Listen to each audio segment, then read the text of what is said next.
I wish to point out to you one great secret of their psyche. Namely, I wish to point out to you only one particularity of theirs which, if you know how to profit by it, might create in each one of them the same effect in their manifestations about which Ahun spoke.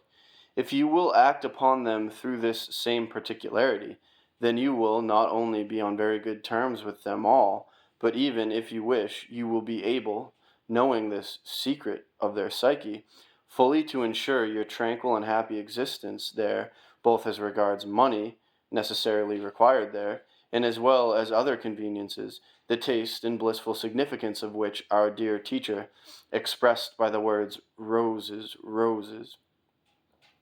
You, no doubt, my boy, have already guessed that by this secret of their psyche I refer just to this same, as I called it, psycho-organic need of theirs to teach others sense and to put them on the right road. This special property formed in their psyche, thanks of course also always to the same abnormally established conditions of ordinary being existence, becomes, as it were, when each one of them already becomes a responsible being, an obligatory part of his presence. Everyone there, without exception, has this psycho-organic need, old and young, men and women, and even those whom they call prematurely born. The mentioned particular need of theirs arises in them in its turn, thanks to another particular property of theirs, which is that from the very moment when each of them acquires the capacity of distinguishing between wet and dry, then carried away by this attainment, he ceases forever to see and observe his own abnormalities and defects, but sees and observes those same abnormalities and defects in others. It has already become customary there at the present time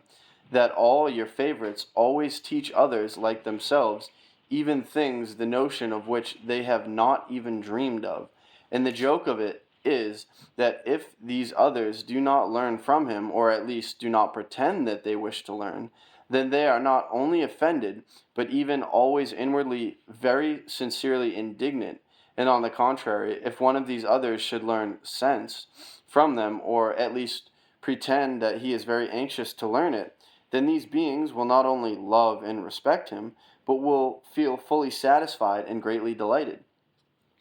It must be remarked here that only in these circumstances can your favorites speak about others without malice and without criticism. And so, my boy, I strongly advise you that if, for any reason, you have to exist among them, always pretend that you wish to learn something from them. Act in the same way towards their children, and then you will not only be on excellent terms with them all, but the whole family will even look on you as the honored friend of the house. Always remember that any one of them, however insignificant he himself may be in essence, looks down, owing always to his self-conceit, ensuing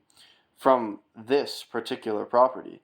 with contempt upon the conduct and actions of others, especially if their conduct and actions sharply contradict his own subjectively established point of view. And in these cases he, as I have already said, usually becomes inwardly, sincerely offended and indignant. I might as well here remark that thanks to this property of your favorites always to grow indignant at the defects of others around them, they make their existence, already wretched and abnormal without this, objectively unbearable. Thanks to this constant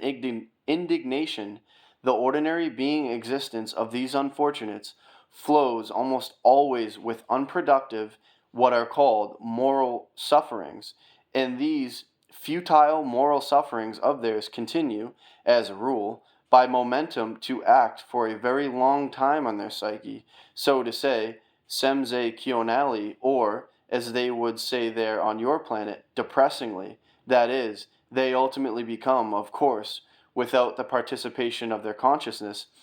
instruarian, or, as they would say, nervous.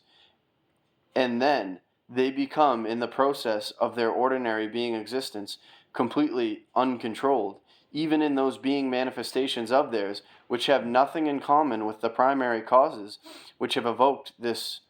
instruarness or nervousness of theirs. Only thanks to this property of theirs alone, to be indignant at the defects of others, their existence has become gradually even